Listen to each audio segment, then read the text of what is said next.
खुशामदीद आज प्रोग्राम में मैं असदुल्ला खान हूं और आप देखें ब्रेकिंग व्यूज़। आज इतवार था लेकिन काफ़ी पॉलिटिकल हैपनिंग रही। बहुत सारे इंपॉर्टेंट लोगों ने मीडिया टॉक्स की या पब्लिक गैदरिंग से खिताब किया। मिसाल के तौर पर शाह महमूद कुरैशी ने भी मीडिया टॉक की, फवाद चौधरी साहब ने भी लाहौर में मीडिया टॉक की, उसके अलावा खुर्शीद शाह साहब ने भी एक गैदरिंग से खिताब किया। फजलुर रहमान साहब भी जो है वो शुमाली वज़ीरिस्तान में उन्होंने एक बड़े जलसे से खिताब किया। इसके अलावा शेख रशीद साहब ने भी मीडिया टॉक की। तो काफ़ी इन तमाम लोगों ने मिलकर पॉलिटिकल कंटेंट जनरेट किया, एक दूसरे की बातों का जवाब दिया। हम इस प्रोग्राम में इन तमाम लोगों की जो एक दूसरे की बातों का जवाब दे रहे हैं उसका जायज़ा लेते हुए या उसके कुछ हिस्से आपको दिखाते हुए ज़रा ये देखेंगे सबसे पहले तो प्रोग्राम में कि मरीम नवाज़ साहिबा का जो इसरार है कि नवाज शरीफ साहब के गुर्दे ठीक काम नहीं कर रहे और उनका क्रिएटिनाइन बढ़ गया है, इसकी तरदीद की पंजाब हुकूमत के तर्जुमान ने और वो कहते हैं कि वो बिल्कुल ठीक काम कर रहे हैं। ये गलत प्रोपेगेंडा मरीम नवाज साहिबा की तरफ से किया जा रहा है। अगर तर्जुमान पंजाब हुकूमत ठीक कह रहे हैं तो फिर वो जो हम पहले बात करते रहे हैं कि नवाज शरीफ साहब की सेहत पर इसीलिए ज़्यादा इसरार किया जा रहा है कि उनकी सेहत ठीक नहीं है, क्योंकि उनकी केस की हेयरिंग जो है एक मरतबा फिर करीब आ रही है। मंगल को उनका केस शायद डिसाइड हो जाए, जो कि देखने में आ रहा है। एक तो हम इस पर बात करेंगे। दूसरा, पीपल्स पार्टी की जो सीनियर क़यादत है वो ये समझती है कि पीपल्स पार्टी को नून के करीब नहीं आना चाहिए। ख़ास तौर पर जाज़ हसन साहब ने तो पब्लिकली कह दिया, लेकिन उसके अलावा भी हम ज़ाती तौर पर जानते हैं कि बहुत से पीपल्स पार्टी का सीनियर रहनुमा अपनी क़यादत को ये मशवरा दे रहे हैं कि वो नून लीग के करीब ना जाएं, इसका नुकसान होगा और ख़ास तौर पर पंजाब में नुकसान होगा और पहले भी नुकसान हुआ है। तो इस पर हम बात करेंगे और साथ ही साथ पीपल्स पार्टी अब सड़कों पर निकल रही है। एक ट्रेन मार्च का ऐलान किया गया तो पीएमएल उनके साथ नहीं है, तो वो एफर्ट क्या इसी प्रेशर की वजह से वो जो पहले जारी थी उसको छोड़ दिया गया है या अपनी स्ट्रेटजी चेंज की गई है? यहाँ पर नून लीग को या फिर साथ ले जाना मकसद ही नहीं है या उनको साथ मिलाकर एहतजाज करना मकसद नहीं है? खुर्शीद शाह साहब ने जो गुफ्तगू की आज, एक तो वो 18वीं तरमीम का बार बार ढोल पीट रहे हैं। हालांकि सब जानते हैं कि 18वीं तरमीम के लिए 2/3 मेजॉरिटी चाहिए उस तरमीम में तरमीम लाने के लिए, जो कि मुमकिन नहीं है। तो फिर पीपल्स पार्टी बार बार इसका जिक्र करके क्या हासिल करना चाहती है? और जिस तरह से उन्होंने इकॉनमी पर अपनी तशवीश का इजहार किया, फवाद चौधरी साहब ने उसको रिस्पॉन्ड किया। तो ये तमाम चीज़ें हम देखेंगे और आखिर में हम देख लेंगे कि भारत जिसमें खुद अक़लियतों का बड़ा बुरा हाल है और वहाँ पर आए रोज़ मुसलमानों को शदीद तशद्दुद का निशाना बनाया जाता है, वही भारत कंसर्न दिखाई देता है। दो हिंदू ख़वातीन के हवाले से जिनके बारे में ख़बरें हैं कि उन्होंने खुद अपनी मर्ज़ी से इस्लाम कबूल कर लिया और निकाह कर लिया किसी के साथ, या अभी हुकूमत शायद किसी नतीजे पर नहीं पहुँची, जो भी है, लेकिन इस पर अब पाकिस्तान की गवर्नमेंट जो है वो कंसर्न है। इंडिया को उस पर कंसर्न होने की ज़रूरत नहीं है, शायद इंडिया को कंसर्न होने की ज़रूरत है उस अपने मुल्क में जो कुछ हो रहा है। तो हम ये तमाम चीज़ें इस पर हम बात करेंगे। हमारे साथ इरशाद भट्टी साहब मौजूद हैं। भट्टी साहब खुश आमदीद। अजीम चौधरी साहब हमारे साथ मौजूद हैं। साहब आपको भी खुश आमदीद। सबसे पहले तो भट्टी साहब, ये मरियम साहबा ने किया ये कि उन्होंने खुद नवाज शरीफ साहब की जो एक रिपोर्ट है, ब्लड रिपोर्ट, वो ट्वीट की और उसमें वो जो ट्रैकर आईडी होता है जिससे रिपोर्ट्स को ट्रैक किया जा सकता है, पेशेंट आईडी होता है, उसको वो ब्लर करना या तो भूल गई या उन्होंने एहतियात नहीं की कि इसको कोई भी एक्सेस कर सकेगा। और फिर वही हुआ, किसी आम आदमी ने उसको एक्सेस किया उस आईडी के ज़रिए से और उसकी रिपोर्ट को अमेंड करके एड्रेस की जगह पर एक और लाइन डाल के वो दोबारा पब्लिक कर दिया, जिस पर वो लेबॉर्ट्री जो है वो ज़ेर अताब आ गई। लेकिन शायद ये बेएहतियाती जो है खुद मरियम साहबा की तरफ से हुई, जिसकी वजह से इतनी कंट्रोवर्सी क्रिएट हो गई। देखिए, पहली बात तो वही है कि अल्लाह उन्हें सेहत दे, नवाज शरीफ साहब को। सेहत पे तो खैर कोई नहीं होनी चाहिए। अगर वो कहते हैं, मैं तो कहता हूँ कि वो कहते हैं तो ठीक है, वो ऐसे ही होगा जैसे वो सब समझते हैं। दूसरी बात यह है कि उनकी सेहत का ड्रॉप सीन को के सुप्रीम कोर्ट, मरियम पे बाद में आता हूँ, सुप्रीम कोर्ट में ड्रॉप सीन हो चुका है। सुप्रीम कोर्ट में ख्वाजा हरस साहब ने देखे ना, सुप्रीम कोर्ट ना पंजाब हुकूमत है ना मुस्लिम लीग नून। अच्छा, अगर आप मुझे इजाज़त देते हैं तो शहबाज गिल साहब शायद जल्दी में है, तो मैं 1 मिनट के लिए ज़रा उनका मौक़िफ़ इस पर पहले ले लूँ। शहबाज गिल साहब बहुत शुक्रिया। सर, ये मरियम साहबा तो कह रही हैं क्रिएटिनाइन बढ़ गया है, तबीयत ख़राब है, उनके गुर्दे स्टेज 3 पर उनकी बीमारी पहुँच गई है और गुर्दे बिल्कुल ठीक काम नहीं कर रहे। आपका मौक़िफ़ मुख्तलिफ, आप कह रहे हैं कि वो बिल्कुल ठीक है, बस पानी ज्यादा पिए और प्रोटीन्स कम लें। तो एक्चुअली क्या पोजीशन है? जी, बहुत शुक्रिया आपका। देखिए, इसमें हम अब पहले ही अपना मौक़िफ़ दे चुके हैं आपके साथ, बाइक मीडिया को कल भी दे दिया मौक़िफ़, वही रिपीट करेंगे, क्योंकि अभी तक मरियम साहबा ने कोई नई चीज़ रिवील नहीं की, तो इसलिए हमारा मौक़िफ़ वही है। लेकिन मुझे उम्मीद है कल तक वो कर देंगे कोई ना कोई नई बात। तो आपकी मुकम्मल इस पर तसल्ली है शहबाज गिल साहब के वो बिल्कुल ठीक काम करें, उनकी किडनीज कोई प्रॉब्लम नहीं है? जी, वो तो जो रिपोर्ट उनकी आई है, मेरी तसल्ली तो डॉक्टर्स के ओपिनियन पे ही है ना सर। जी जी, डॉक्टर्स ने ओपिनियन दिया, स्पेशलिस्ट यूरोलॉजिस्ट गए हैं और उन्होंने जाके उनको उनकी रिपोर्ट भी देखी है, उनको खुद भी कंसल्ट किया। और मैं आपको बता दूं कि उन्होंने पिछले किसी भी दिन गुर्दों की बीमारी का किसी किस्म का इजहार नहीं किया कि उन्हें गुर्दों में कोई प्रॉब्लम है या उन्हें कोई प्रॉब्लम हो रही है। ये खुद साख्ता बाहर से क्रिएटेड थी ये सारी की सारी सिचुएशन अनफॉर्चुनेटली। और उसके बाद कहा गया कि फौरन इनकी ये रिपोर्ट करवाई जाए। वो रिपोर्ट करवाई और डॉक्टर जैसे किसी भी शख्स को कहते हैं कि मुतवाज़न ग़िज़ा खाएं, आप भी जाएंगे डॉक्टर के पास तो वो यही कहेंगे आपको जब अगर आपकी रिपोर्ट नॉर्मल हो तो उसके बावजूद डॉक्टर ने कहना होता है कि पानी ज्यादा पिए, मुतवाज़न ग़िज़ा खाएं। तो वो वही उनको कहा गया है उनकी एज ग्रुप के हिसाब से। डॉक्टर साहब, ये 2-3 दिन से जो मरियम साहिबा शिकायत कर रही थी कि मैं 1.5 घंटे से वहां पर खड़ी हुई हूँ, 90 मिनट से मुझे मिलने नहीं दिया जा रहा, फिर उससे पहले उन्होंने अपने डॉक्टर को भेजा, उन्होंने और ये ट्वीट भी की कि मैंने डॉक्टर को भेजा मिलने के लिए नवाज शरीफ साहब से और डॉक्टर को मिलने नहीं दिया गया। क्या मरियम साहिबा का मौक़िफ़ दुरुस्त है? क्या वाकई शिकायत दुरुस्त है? नहीं, ये बिल्कुल गलत शिकायत। एक तो आप मिक्स कर रहे हैं दो चीजों को। मरियम साहबा ने खुद नहीं कहा था कि मैं 2 घंटे से खड़ी हूँ, उन्होंने कहा था हमारा डॉक्टर वहाँ 2 घंटे से खड़ा है। अब वो डॉक्टर साहब जो है वो इनके पर्सनल डॉक्टर हैं। जब से मोहतरम नवाज शरीफ साहब जेल में हैं तो वो बेरोजगार है, मीन उनका वो और काम तो है नहीं डॉक्टर साहब का, वो इसी काम पे है। तो वो सुबह से शाम तक तो वो अगर वहाँ उनको जाके मिलना चाहते हैं तो मुझे बताइए जेल में कैसे एक सर्च हैं आप सारा दिन। बहुत वो जेल की वहाँ पे मैनुअल फॉलो होना है ना, जेल के अंदर डॉक्टर्स हैं, 21 कार्डियोलॉजिस्ट हमने वहाँ पे अपॉइंट किए हुए हैं हुकूमत पंजाब। तो ये तो कार्डियोलॉजिस्ट भी नहीं है, इनके पास सिंपल MBBS की डिग्री है जो इनके अपने डॉक्टर हैं। मुझे बताइए इनका ही वहाँ पे होना क्यों जरूरी है बार बार दिन में 6-6 दफा? मुमकिन नहीं है ना जी। तो एक चीज और मुझे डॉक्टर साहब बता दीजिएगा कि हर थर्सडे को उनके साथ मुलाकात होती है। अगले थर्सडे को ये दोबारा आ जाएं, जिसने मुलाकात करनी है वो करने आ जाएं। लीगल कंसल्टेंसी के लिए इन्होंने टाइम मांगा था, हमने छुट्टी वाले दिन के बावजूद इनको इजाजत दी। बहरहाल अगर फिर भी उसके बावजूद ये इनको किसी किस्म की शिकायत है तो ये अदालत से रुजू कर लें। अदालत को बताएं, अदालत में इन्होंने अपनी बेल एप्लीकेशन भी की हुई है। जी। यहाँ पे अब अदालत ने इनसे रिकॉर्ड मांगा। उसमें तो सातों के सातों रिपोर्ट्स बहुत तफसील से पढ़ के सुनाई ख्वाजा हारिस साहब ने पिछली हेयरिंग में, और उस पर ढूंढती रही अदालत के कोई ऐसी चीज़ जिसका पाकिस्तान में इलाज नहीं हो सकता, वो कौन सी है, वो उन्हें मिली नहीं। अच्छा, मैं एक चीज़ मुझे और सिर्फ बता दीजिएगा, ये कंट्रोवर्सी किस तरह से डॉक्टर साहब जनरेट हुई है कि जिसमें मरियम साहबा ने एक रिपोर्ट को पब्लिक किया ट्विटर के ऊपर, वहां से उनका जो पेशेंट आईडी होता है उसको लेकर किसी शख्स ने उनकी रिपोर्ट्स को एक्सेस किया, फिर उसको अमेंड कर दिया, उसके बाद वो किया, और फिर हम ट्विटर पे एक हैशटैग भी देख रहे हैं उस लेबॉर्ट्री के खिलाफ। तो आप ये और एक बहुत बड़ा PMLN की तरफ से या उनके सोशल मीडिया सेल की तरफ से काफी हम हंगामा देख रहे हैं ट्विटर के ऊपर। ये कंट्रोवर्सी कैसे बेहतियाती लेबॉर्ट्री की तरफ से हुई है या मरियम साहबा की तरफ से हुई है कि जिसमें उन्होंने आईडी को ब्लर नहीं किया और पब्लिक कर दिया? देखिए, आपको एक बात का पता है कि मैं ऐसा तर्जुमान नहीं हूँ जो काम मेरा ना हो उस पर भी उसकी दूँ और उस पर भी लफ्ज़शाई करूँ। मैं हर ऐसी कोशिश नहीं करता। तो ये क्योंकि हुकूमत पंजाब से रेलिवेंट चीज नहीं है, हमारी हुकूमत का इससे कोई लेना देना नहीं है, तो इस पर मैं क्या ओपिनियन दूँ? इस पर तो वो लैब बेहतर ओपिनियन दे सकती है या शरीफ साहब दे सकती है। सही है। और वो जो गुजारिश ये करूँगा कि जब वो इतना नहीं, वो इसलिए आपसे रेलेवेंस थोड़ा सा बन जाता है ना। मैं जानना ये चाह रहा था कि आप वो रिपोर्ट जो हैं वो आपकी तरफ से सैंपल्स लिए गए थे पंजाब हुकूमत के डॉक्टर्स की तरफ से या वो प्राइवेटली खुद उस फैमिली की तरफ से हुआ था? जी, मैं बताता हूँ। वो मैंने इसीलिए आपको आखिरी पार्ट जवाब देना चाहा। देखिए, बात ये है कि फैमिली को रिपोर्ट हमने दी थी जो मरियम साहबा अक्सर कहती हैं, लेकिन मरियम साहबा को खुद ये समझ आनी चाहिए। बहरहाल वो यूके में रही क्योंकि अनफॉर्चुनेटली वहाँ के सिस्टम में उन्होंने तालीम हासिल नहीं की। वहाँ के सिस्टम में शायद वो जो अपार्टमेंट है उसके अंदर ही रहती रही, वहाँ वो इंटरेक्ट नहीं किया उन्होंने सोसाइटी के साथ, वरना उनको शायद ये पता हो कि अपने वालिद की रिपोर्ट को भी पब्लिक नहीं करें। ये प्रोफेशनल एथिक्स हैं डॉक्टर से, लैब के, कि आप किसी पेशेंट की रिपोर्ट को पब्लिक नहीं करते। तो मरियम साहबा ने गलती की कि उन्होंने जस्ट ये, हालांकि वो सिर्फ वो लिख देते कि उनका प्लान मेजरमेंट इतनी आई है तो मसला का हल हो जाता वो प्रोपेगेंडा प्रैक्टिस करने के लिए। Right sir. लेकिन वो प्रोपेगेट करने के लिए उन्होंने गलती से अपने फादर की रिपोर्ट खुद से पब्लिक की। अब जब वो खुद से की तो लैब ने एक फैसिलिटी दी हुई है लोगों को कि वो आईडी डाल के अपनी रिपोर्ट डाउनलोड कर ले पूरी। और ये तमाम बड़ी लैब्स ने ये फैसिलिटी दे रखी है। बिल्कुल ठीक।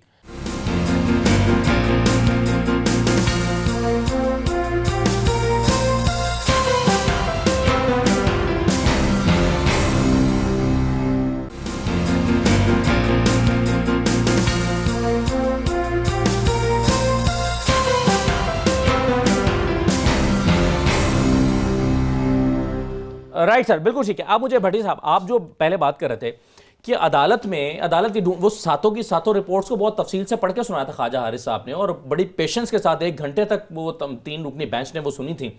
और उसमें फिर आखिर में जाकर उन्होंने ये सवाल किया कि इनमें से ऐसी बीमारी कौन सी है जिसका पाकिस्तान में ट्रीट नहीं हो सकता, और वो डॉक्टर का नाम बताएं, जैसे याया आफरीदी ने पूछा, उस डॉक्टर का नाम बताएं जिस तक आपने एक्सेस मांगी और आपको नहीं दी गई। मुझे तो कंसर्न है वो बेटियां जो अपने बाप माँ भाइयों बहनों से जेलों में मिल नहीं सकती, जिनको धक्के मारे जाते हैं। मेरा कंसर्न वो लोग हैं जो एक जानवरों की वैन में भर के लाए जाते हैं और उस जगह रखे जाते हैं जहां बदबू ठहरने नहीं दी जाती। मैंने माओं को धक्के लगते देखे, 80-80 साल की माओं को गिरते देखा है पुलिस कांस्टेबल के पीछे हटमाई। यानी शिकायतें, कौन सी शिकायतें, कौन सी लिबार्टरियां हैं हमारे उन कैदियों के लिए? कौन से दिल, कभी किसी मेरा भी दिल गुर्दा चेक किया कि मेरे दिल गुर्दे में क्राइटेनिन लेवल तो फलाना तो चूटी तो पूची तो कुची तो लेफ्ट तो कोई राइट, मेरा भी कोई होगा, कोई मैं भी बीमार हूँगा, कोई कभी चेक किया है कि सेहतें इनकी डिस्कस हो रही हैं, तमाशे नाटक किसी टीवी पर कभी आज तक पता चला कि हमारे यहाँ कितने कैदियों को क्या बीमारी है? कभी कोई बताए? आपने कितनी मरतबा डिस्कस किया? मुझे नहीं सही है वो, मुझे रुकी कितनी मरतबा डिस्कस किया? माशाल्लाह आपके इतना फील्ड आ गया। अडयाला जेल में आपको पता है कितनों को हेपेटाइटिस है? बताए ना। कितनों को टीबी है? 24 मरे हैं पिछले साल प्रॉपर इलाज ना होने की वजह से। कोई हैशटैग किसी गरीब आदमी के लिए कोई नहीं। बाकी ये मामला मैं फिर कहता हूं कि अल्लाह उन्हें सेहत दे, लेकिन बात यह है ख्वाजा हारिस साहब सुप्रीम कोर्ट में बता चुके हैं कि 17 साल में मियां मोहम्मद नवाज शरीफ ने, जिसको आप 3 दफा का वजीर आज़म कह के मुझ पर मुसल्लत करते, उसने किसी पाकिस्तानी डॉक्टर से इलाज नहीं करवाया, यहां कोई मुआयना नहीं कराया। डॉक्टर लॉरेंस से लंदन में वो इलाज करवाते हैं।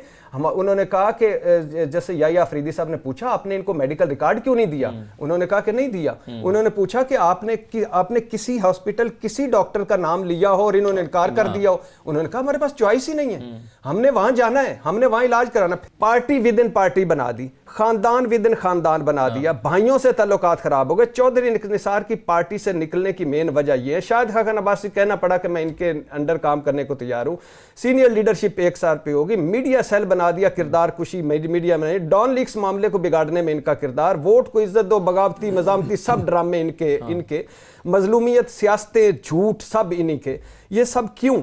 नवाज शरीफ साहब क्या थे? एक अच्छे एवरेज माइंडेड एक कारोबारी इंसान थे। जब भी मुश्किल वक्त आता था वो कोई डील कोई मुआहदा कर लेते थे। डील मुआहदा कौन करता था? शहबाज शरीफ, चौधरी निसार। इन्होंने वो टीयर तोड़ा और ये फंस गए। ये सारा कुछ सारा उनका अपना फ्यूचर है, अपनी सियासत है, अपना कैरियर है, अपना इक्तदार है, इसके अलावा कुछ नहीं है। जिस बंदे के 7 मेडिकल बोर्ड बन चुके हो, जिस बंदे को 27 डॉक्टरों की राय जिसकी टेबल पे पड़ी, और उसके बावजूद शिकायत आ रही है, जिस बंदे के लिए इमरजेंसी कार्डियक यूनिट बन चुका हो जेल में, जिसके लिए एक्सरसाइज साइकिल पहुंच चुकी हो, जिस बंदे के लिए उधर। हाँ, और ये मजे की सुने, बिलावल मिल गए, फजल रहमान को बुला रहे, पार्टी सदारतें हो रही, कारकुनों को मिल रहे, दीदार करवाए जा रहे हैं उस कार्डियक यूनिट में जिसमें 24 घंटे में 3 और अब तक 33 डॉक्टर भुगत चुके हैं दिल के, वहां उसका फीता भी नहीं काटा, बीपी भी चेक नहीं करवाया। इसी वजह से आपने जो जिक्र किया था कि अब मंगल को जो समाता उसमें अब वो, लेकिन अल्लाह के नाम पे मियां मोहम्मद, एक आखिरी बात, मियां मोहम्मद नवाज शरीफ की साहब की सेहत पे कोई सियासत नहीं, अल्लाह उन्हें सेहत दे, मगर ये वही एक रह गए इस मुल्क में बीमार। हम सारे साहब, ये तो बहुत बड़ी कंट्रोवर्सी है ना। आप एक मेडिकल रिपोर्ट जो पंजाब गवर्नमेंट के डॉक्टर्स की है वो कह रही है कि he is very much fine, उनको कोई मसला नहीं है, उनका किडनी बिल्कुल ठीक काम कर रहा है, क्रिएटिनिन लेवल बिल्कुल नॉर्मल है, बस जरा पानी ज्यादा पिए। और जो ये अगर मैं चेक कराऊं तो मुझे भी डॉक्टर ये कहेगा, आपको भी ये कहेगा जरा पानी ज्यादा पिए, प्रोटीन जरा मुतवाजन ग़िज़ा लें। तो इसको आप जोड़कर देखते हैं जो परसों मंगल को हेयरिंग आ रही है नवाज शरीफ साहब की, जिसमें डिसाइड होना है उनका फ्यूचर शायद रिहाई या कैद के हवाले से, तो ये उस पैराए में तो नहीं हो रहा कि जरा थोड़ा सा प्रेशर डाल के रखें, शायद कोई रिलीफ मिल जाए? बहुत शुक्रिया आपका। मैं डॉक्टर तो नहीं हूँ लेकिन एक मरीज ज़रूर हूँ। जिस शख्स को डायबिटीज़ हो उसको दिल की बीमारी ज़रूर लगती है, जल्द या बदेर। जिसको दिल की बीमारी लग जाए उसके गुर्दे ज़रूर ख़राब होते हैं, और डायबिटीज़ भी ये काम करती है, सब लोग ये जानते हैं। मियाँ साहब दिल के मरीज़ हैं, डायबिटिक हैं। अगर उनके गुर्दों में कोई तकलीफ़ शिकायत मौजूद है तो पाकिस्तान में 2 करोड़ से ज़्यादा लोग हैं जिनको डायबिटीज़ है। पाकिस्तान में 1 करोड़ से ज़्यादा लोग हैं जो दिल के अमराज पे मुब्तला हैं। पाकिस्तान में डायलिसिस के लिए बहुत सारे हॉस्पिटल्स में बहुत सारी मशीनें लगी हुई हैं।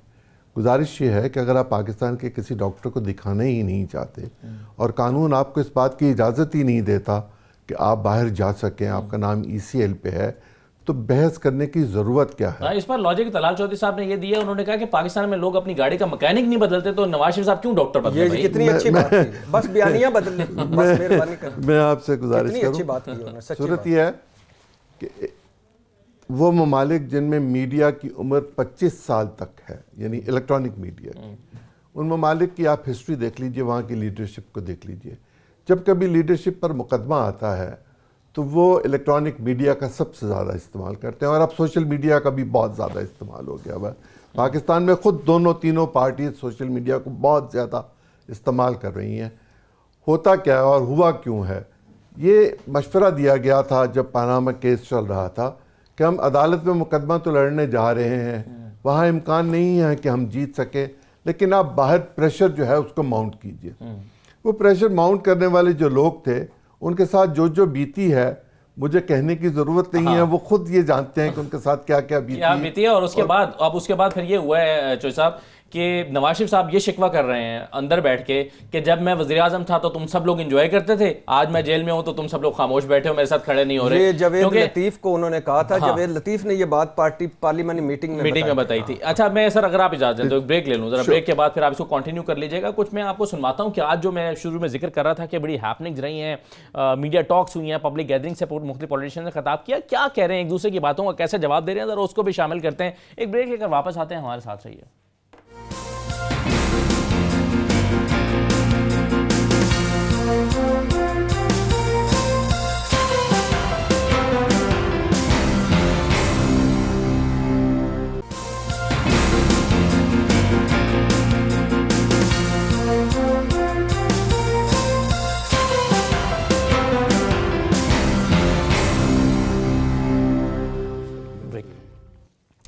ब्रेक के बाद आपको दोबारा खुशामदीद कहते हैं। प्रोग्राम के इस हिस्से में रज़ा रूमी साहब भी हमारे साथ मौजूद हैं। रज़ा साहब, आपको भी खुशामदीद कहते हैं। मैं सबसे पहले तो आपको अब जो हमारे साथ मेहमान मौजूद हैं उनको सुनाना चाहता हूँ एतजाज़ अहसन साहब की स्टेटमेंट। उन्होंने कहा कि पीपल्स पार्टी को नून लीग के साथ नहीं चलना चाहिए, अगर नून लीग के साथ चलेगी तो इसका पीपल्स पार्टी को नुकसान होगा, और माजी में भी जब हमने नून लीग के साथ के करीब भी हुए हैं तो इसका भी नुकसान हुआ है।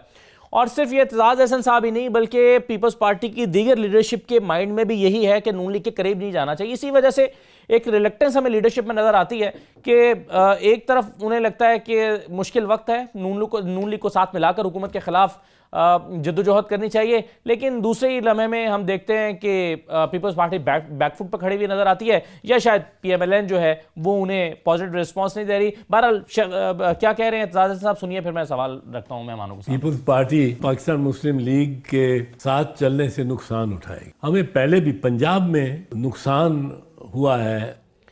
रज़ा रूमी साहब, पहले भी नुकसान हुआ है पंजाब में। आप पीपल्स पार्टी की स्ट्रेटेजी क्या लग रही है? बिलावल साहब, आप ट्रेन मार्च कर रहे हैं, एक तरफ हम देखते हैं पीपल्स पार्टी का नुक्ता नज़र यह है कि हम किस शख्सियात के लिए लॉन्ग मार्च नहीं करते। हम इस वक्त अगर जरदारी साहब मुश्किल में है, फरियाल तालपुर मुश्किल में है, मुराद अली शाह मुश्किल में, तो हम उनके लिए नहीं करेंगे, हम तो लोगों के इश्यूज के लिए करते हैं, लेकिन बहरहाल कर रहे हैं अब लॉन्ग मार्च। जी, वो तो आपने खुद ही कह दिया। देखिए, PPP के ऊपर तो जो है ये मुश्किल टाइम है, क्योंकि जरदारी साहब और फरियाल तालपुर साहिबा जो हैं उनके खिलाफ जो इन्वेस्टिगेशन जारी है वो काफ़ी संगीन नौयत की है, और बहुत सारे कानूनी माहिरीन का भी और कमेंटेटर्स का भी ये कहना है कि वो बिल्कुल जेल भी जा सकते हैं। तो गालिबन यही वजह है कि यकायक PPP जो है वो मुतहर्रिक हो गई है, और बिलावल साहब का नवाज शरीफ साहब का मिलना, उनकी अयादत करना उसी सिलसिले की कड़ी है। और PPP का देखिए मसला ये है कि पंजाब में तो जैसे कि आप सब जानते हैं कि PPP का वो जोर तो रहा नहीं है, वो काफ़ी हद तक महदूद होकर सिंध की एक पार्टी रह गई है, मगर उनकी पंजाब में जा बजा उनकी थोड़ी बहुत सपोर्ट तो है हर ज़िले में, तो वो उसी को मुतहरिक करें, और गालिबन उनका ये ख्याल है कि प्रेशर डाला जाए PTI की गवर्नमेंट के ऊपर कि वो जरदारी साहब के ऊपर कार्रवाई करने से गुरेज करें, या अगर वो कार्रवाई करेंगे मजीद और नैब अगर उनको जेल भेजती है, नैब कोर्ट, तो फिर वो यकीनन एक इत्तेहाद की तरफ जाएंगे PMLN के साथ। और जाहिर बात है उसमें PMLN में भी तहफ़्फ़ुज़ात होंगे, PPP का तो आपने बता ही दिया, एतजाज़ साहब ने भी कहा, लेकिन ये कि ये माजी में भी हुआ। अगर आप दोनों जमातें ही शायद किसी नतीजे पर नहीं पहुंच पा रही। जी, फिलहाल तो नहीं पहुंच पा रही, लेकिन अभी तक तो बिल्कुल ये लग रहा है जी जी, मंतकी जो है चीज वो ये है कि अगर जेल जाते हैं, अगर की बात कर रहा हूँ, जाहिर बात है ना आप इसको प्रेडिक्ट कर सकते हैं ना मैं कर सकता हूँ, तो फिर इनका यकीनन अलायंस तो बनेगा मुस्तकबिल में। जी बिल्कुल ठीक है। अच्छा, अब मैं भट्टी साहब, ये खुर्शीद शाह साहब जो हैं वो फिर 18वीं तरमीम को कहीं से लेकर आए हैं। वो कह रहे हैं कि 18वीं तरमीम हम नहीं जो है वो मंजूर होने देंगे। ये 18वीं तरमीम मंजूर कौन कराना चाह रहा है? अब चले कहीं किसी की ख्वाहिश हो सकती है, लेकिन प्रैक्टिकली ग्राउंड पर मुमकिन नहीं है। खुर्शीद शाह साहब ने कहा क्या है, जरा सुनवा दीजिए, फिर भट्टी साहब इसका जवाब दीजिएगा। सुनवाइए जी। 2010 के अंदर सूबों को खुद मुख्तियारी भी दी, अपने हकूक भी दिए, रॉयल्टी भी दी, हर चीज सूबों को अख्तियारात कानूनी तौर पे आइन को महफूज करके आइन के अंदर लाके उसको अपने अख्तियारात दिए। दिल में कुढ़ रहे हैं, परेशान है कि 18वीं तरमीम कैसे खत्म करे। कोई खत्म करने आपको नहीं देगा। पीपल्स पार्टी को समझ नहीं आ रही कि कहाँ से प्रेशराइज करे गवर्नमेंट को, किस तरह से करे। अब वो 18वीं तरमीम को दोबारा लेकर आए, कोई तरमीम मानी जा रही है? मुझे ये बताएं, 18वीं तरमीम तो खैर ये तो हर बंदा इस पे हंसता है कि वो जब असेंबली में जिसके पास कोई होगी मेजॉरिटी तो वो उसी तरीके से लाएगा ना, या कम से कम ऑपोजिशन का फिर। हाँ, तो वो तो इमरान खान अपनी हुकूमत में मुश्किल बचा रहा है। उसने 18वीं तरमीम क्या लानी है? ज्वाइंट सेशन भी करे तो हो सकता है वो पूरे बंदे ना हो। लेकिन मैं ये इनसे पूछना चाहता हूँ, 18वीं तरमीम के बाद सिंध में क्या कर लिया?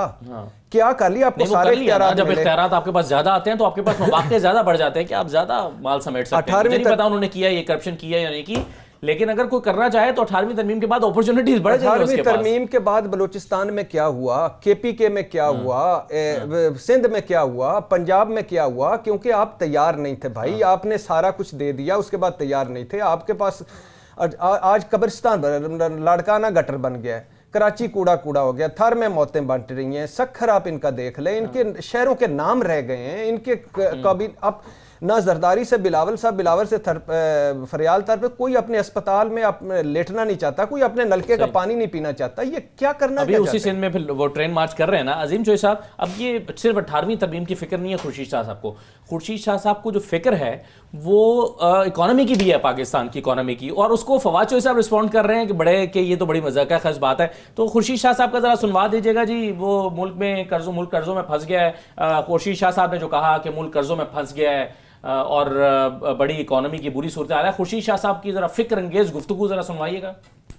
मुल्क कर्जों में फंस गया है, अवाम कर्जों में फंस गया है, महंगाई खतरनाक है, इकोनॉमिकल हालात हमारे खतरनाक है, टैक्स रेवेन्यू हमारा डिक्लाइन हो रहा है, नीचे जा रहा है, रेवेन्यू कलेक्शन हम नहीं कर सकते, हम उधार के लिए भाग रहे हैं। किससे 200 अरब ले रहे हैं, 2 अरब ले रहे हैं, किससे 3 अरब ले रहे हैं, किससे 100 अरब ले रहे हैं। हमारी हालत आज ऐसी है, बदकिस्मती से ऐसी हालत है कि हमें जो कर्जा देता है हम ढोल बजाते हैं। और जो आज की हुकूमत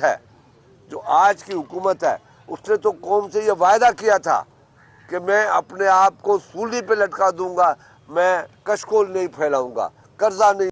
अच्छा, अब जिस तरह से खुर्शीद शाह साहब को फिक्र है इकोनॉमी की, अब ये एक अलग सवाल है चोई साहब के ये इकोनॉमी की हालत हुई कैसे थी, और क्या जिस तरह से पीपल्स पार्टी कुल्लियतन जिम्मेदारी मौजूदा हुकूमत पर डाल रही है, क्या दुरुस्त?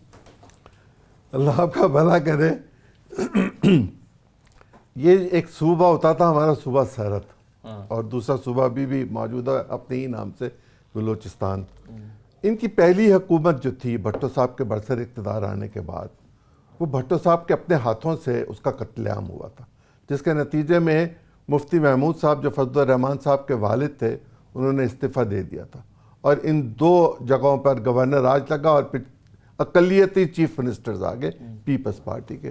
पीपल्स पार्टी सूबाई खुद मुख्तारी पर बहुत यकीन रखती है उस वक्त जिस वक्त वो सिर्फ सूबे में मौजूद हो। जब वो वफाक में मौजूद हो तो उसको मजबूत वफाक चाहिए होता है। ये इनकी अपनी कही हुई बातें हैं, जैसे आज शाह साहब कह रहे हैं। मैं तो सिर्फ इतना जानता हूँ कि जरदारी साहब के दौरे हुकूमत में 27 लोगों ने 18वीं तरमीम के दिए बंद कमरे में गुफ्तगू की। पाकिस्तान का आइन ये कहता है कि कोई भी आइनी तरमीम बग़ैर बहस के मंजूर नहीं होगी, उसको फ्लोर पर आना होगा, कमेटी में जाएगी, कमेटी अपनी रिपोर्ट देगी, उस पर लोग अपनी आरा दे सकेंगे, उसको मुश्तहिद किया जा सकेगा, उसको मुश्तहिद करना लाजमी होगा, फिर उस पर वोटिंग होगी, उस पर फिर अगर किसी की अमेंडमेंट होगी तो वो भी उस पर गुफ्तगू होगी। वो सारा प्रोसेस नहीं हुआ होगा।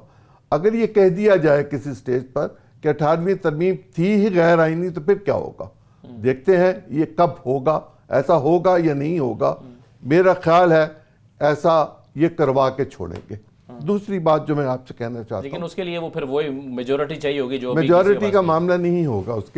उसके लिए कुछ और चीजें होंगी जो खुद ब खुद आपके सामने आ अच्छा चल ठीक है। उसके लिए 184(3) होगी। हाँ। और 184(3) वो सुनी जाएगी, उसको इनकार नहीं किया जाएगा। अच्छा, बावजूद इसके कि मौजूदा चीफ जस्टिस इस मामले में नहीं जाना चाहते, लेकिन 184(3) को इस्तेमाल करने के उतने हामी नजर नहीं आते वो। लेकिन अगर पाकिस्तान की बका का मामला उनके सामने आ जाएगा तो वो ये नहीं कहेंगे कि पाकिस्तान को मुंतशर कर दिया जाए। ठीक। दूसरा मामला ये है कि जो कुछ बिलावल साहब कह रहे हैं, जो कुछ बाकी पीपल्स पार्टी का असल में एक एतराज ये भी है ना, वो ये कहते हैं कि बावजूद 18वीं तरमीम के जब आपने सेहत को और तालीम को सूबों में मुंतकिल कर दिया है तो फिर आपने वफाक में इसके वज़रा क्यों रखे हैं? तो आपने तो पहले 18वीं तरमीम की पेंट में छुरा घोंप दिया है। एक एतराज उनका ये भी है जिसकी बुनियाद पर शायद वो ये बातें अगर मैं ये कहूँ कि एक साजिश है 18वीं तरमीम, तो क्या ये बुरा होगा? आप सिंध में रहते हुए पंजाब के वो कायदीन जो कौमी कायदीन हैं उनकी किरदार कुशी करें तो पंजाब उसको रोक सकेगा? अगर KPK के लोगों की पंजाब में किरदार कुशी की जाए कौमी रहनुमाओं की, तो क्या KPK रोक सकेगा? क्या बलूचिस्तान की कदावर शख्सियात को पंजाब में रुस्वा करने की कोशिश की जाए तो बलूचिस्तान रोक सकेगा? वाइस वर्सा नहीं हो सकेगा। निज़ाम तालीम एक जब तक नहीं होगा मुल्क किसी राह पर नहीं चल सकता। और मुल्क को किसी राह पर राइट। और ये तो सेहत का मामला है। ये दवाइयों की रजिस्ट्रेशन और दवाइयों का महंगा होना और इसका सस्ता होना, ये सब कैसे होता है? ये पैसों से होता है। और इस पे कितने पैसे चलते हैं, कितनी मल्टीनेशनल पैसे देती हैं, कितनी लोकल कंपनीज पैसे देती हैं, इस पर आप प्रोग्राम कर लीजिएगा। मैंने एक तवील मुद्दत इस काम को बहुत करीब से देखा, आपके सामने हकायक खोल के रख दूंगा। बिल्कुल ठीक है। एक बात इस हवाले से और कहना चाहता हूँ, बिलावल साहब बार बार कहते हैं सिक्योरिटी काउंसिल की एक बात करते हैं।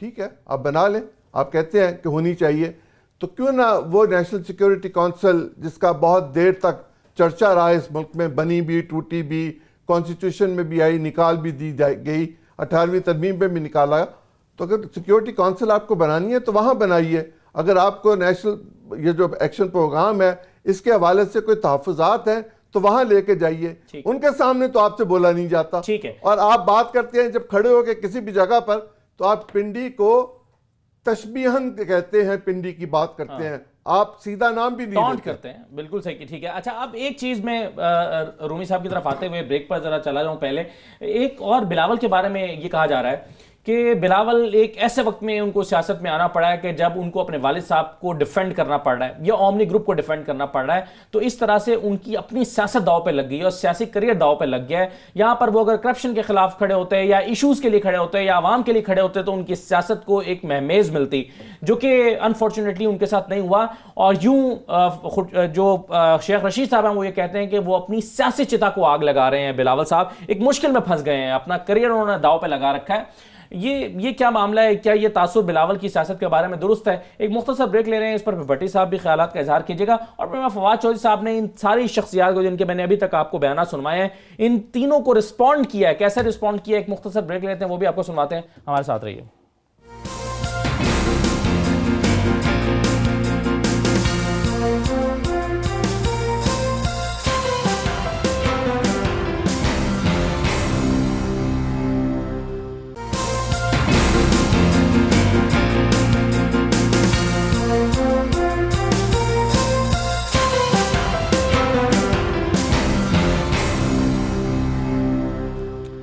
दोबारा खुश आमदीद कहते हैं। शेख रशीद साहब कहते हैं कि बिलावल अपनी सियासत को नेस्तो नाबूद कर रहे हैं, क्यों? लॉजिक क्या है उनके पास? शेख रशीद जरा सुन लीजिए, फिर मैं रूमी साहब के सामने रखता हूँ सवाल। जी देखें, वो बाप के लिए अपनी सियासी चिता जलाने जा रहा है। वो बाप के लिए अगर बिलावल बाहर निकलता करप्शन के खिलाफ, चाहे उसमें कोई क्यों ना आता हो, तो मैं आपको यकीन से कहता हूँ कि वो कौमी हीरो होता। वो कौमी जीरो हो गया है। उसकी सारी सियासत को नेस्तो नाबूद कर दिया है। दुरुस्त है ये रूमी साहब, तासुर के जरदारी साहब की वजह से उनके बेटे की पूरी सियासत और पूरी सियासी जिंदगी दांव पर लगी हुई है। देखिए, एक हद तक तो ये बात सही है कि बिलावल का सबसे बड़ा मसला ही ये है कि जो बैगेज जैसे कहा जाता है अंग्रेजी में, उसको विरसे में मिला है, खुसूसन अपने वालिद साहब के हवाले से, और जो भी इल्ज़ामात मुख्तलिफ अदवार में लगते रहे हैं उनके ऊपर, वो जाहिर बात है उसको उनको डिफेंड भी करना पड़ेगा और उनको हैंडल भी करना पड़ेगा। मगर हकीकत ये है कि बिलावल जो है वो नौजवान है और उसके पास बहुत सारे साल हैं आगे, और ये जो सियासत है पाकिस्तान की आपको पता ही है कि बदलती भी रहती है, तो इसलिए, और अभी भी ये जो डायनेस्टिक या विरासती सियासत जो है ये भी कहीं जा तो नहीं रही, ये हिस्सा है जनूबी एशिया का और हकीकत है और ये रहेगी। तो इसलिए मैं नहीं ये समझता कि वो उनकी सियासत खत्म हो जाएगी या उसकी छत्ता जल जाएगी। शेख रशीद साहब थोड़ी सी जो हमारे अंदाज में भी बात करते हैं, मगर ये जरूर है कि बिलावल को अपना एक एजेंडा जरूर बनाना पड़ेगा कि आखिर उसकी लोग उसको क्यों सपोर्ट करें मुस्तकबिल में, या पाकिस्तान की जो नौजवान है। देखिए पाकिस्तान में 2/3 जो लोग हैं इस वक्त वो नौजवान हैं, और जो हमारी वोटर्स लिस्ट है जो नई 2018 वाली, उसमें 50% से ज्यादा वोटर्स जो हैं उनको हम यूथ की कैटेगरी में आते हैं, यानी कि 30 साल से कम उम्र में उनका शुमार होता है। तो बिलावल क्या उनको ऑफर करेंगे, आज क्या ऑफर कर रहे हैं, मुस्तकबिल में क्या करेंगे, ये उस पर डिपेंड करता है। और उसमें सरे फहरिस्त चीज यही है माशियात की है कि लोगों को एक बेहतर मुस्तकबिल जो है, जब तक आप वो नहीं उसको प्रॉमिस करेंगे तो लोग आपके पीछे नहीं आएंगे, क्योंकि पीपीपी की जो पुरानी जनरेशन की जो सियासत है अब वो बेसिकली वो उसकी वो उस तरह से पजीराई नहीं है अवाम में, खुसूसन पंजाब में जहां पे अर्बनाइजेशन हो चुकी है, जहां पे लोगों के मसाइल फर्क नौइयत के हैं। और इससे ज्यादा अहम यह है कि सिंध में जो गवर्नेंस के जो मसाइल आते हैं उसका फिर पूरे मुल्क के ऊपर असर पड़ता है। अनफॉर्चुनेटली अब जी, और इस वक्त तो सूरत हाल ये है कि एक तरफ तो पंजाब में रिवाइव करने की बार बार पीपल्स पार्टी कोशिश करती रहती है, और दूसरी तरफ मजबूरी ये है पंजाब में काम करने वाले पीपल्स पार्टी के रहनुमाओं की कि उन्हें वहीं पर सिंध के मसाइल को जाकर डिफेंड करने के लिए पीपल्स पार्टी को डिफेंड करना पड़ रहा है। मैं बहुत शुक्रिया रजा रूमी साहब, आपने अपने ख्यालात का इजहार किया और प्रोग्राम में शिरकत किया। मैं आखिरी मरहले की तरफ आते हुए मैं अब फवाद चौधरी साहब ने 2-3 चीज़ें जो मुख्तलिफ रहनुमाओं की तरफ से की उसको रिस्पॉन्ड किया। भट्टी साहब ज़रा मैं आपको मुख्तसरन सुनवा देता हूँ फवाद चौधरी साहब ने क्या कहा, फिर आप अपनी राय दीजिएगा। सुनवाइए जी।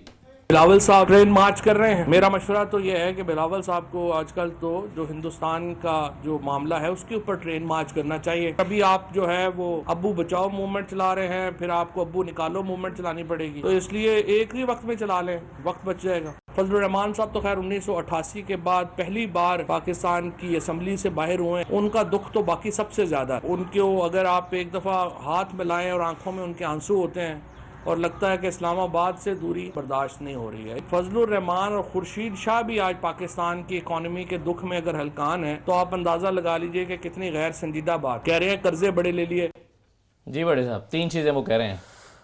नहीं ये अब्बू बचाओ मुहिम, वो कह रहे हैं फजलुर रहमान को इस्लामाबाद से दूर होने का दुख है और उनका कोई मसला नहीं है। खुर्शीद शाह जो हैं वो अगर इकॉनमी पे और मौलाना फजलुर रहमान इकॉनमी पे अपने ख्याल का दायरे तो गैर संजीदा बात है, मुज़िका खेज बात है। नहीं ये तो फवाद साहब बेहतर जानते हैं, फवाद साहब तर्जमान है, स्पोक्समैन है, और फवाद साहब हमेशा 2020 खेलते हैं वो तो, और उन्हीं की ज़बान में गुफ्तगू करते हैं, वो तो खैर वो जाने। लेकिन मैं एक तो ये ज़रूर कहना चाहूँगा कि दाद दें जरदारी साहब को कि अब वो नारा ख़त्म कर देना चाहिए कि एक जरदारी सब पे भारी। अब नारा ये शुरू होना चाहिए कि एक जरदारी 2 नस्लों पे भारी। नवाज शरीफ ने मिसाक जमहूरियत को तबाह कर दी। अब नवाज शरीफ नजरियाती है, अब नवाज शरीफ से मिसाक जमहूरियत मैं करूंगा, अब नवाज शरीफ असूलों पर खड़े हैं। और यही वजह है कि ये बिलावल का मैं यानी और यही वजह है कि जो पीपल्स पार्टी के नजरियाती कारकुन हैं वो इस पॉलिसी के खिलाफ हैं, और वो मना कर रहे हैं बिलावल को कि नवाज शरीफ के करीब इतना मत आए। भूखे नस्ल भूखे नंगे 3 नस्लों से भूखे नंगे मखलूक का 0 पॉइंट पे जो लुढ़ रही है रोटी कपड़े और मकान के, अब उसका बिलावल लीडर है और उस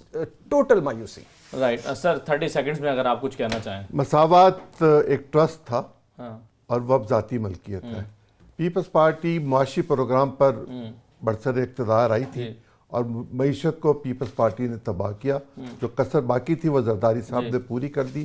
पीपल्स पार्टी जब तक अपने असल की तरफ नहीं लौटेगी उसकी तरफ कोई देखना भी पसंद नहीं करेगा, और पंजाब में उनका कोई मकाम नहीं। हमें इजाज़त दीजिए, मेहमानों का शुक्रिया, इजाज़त दीजिए, अल्लाह हाफ़िज़।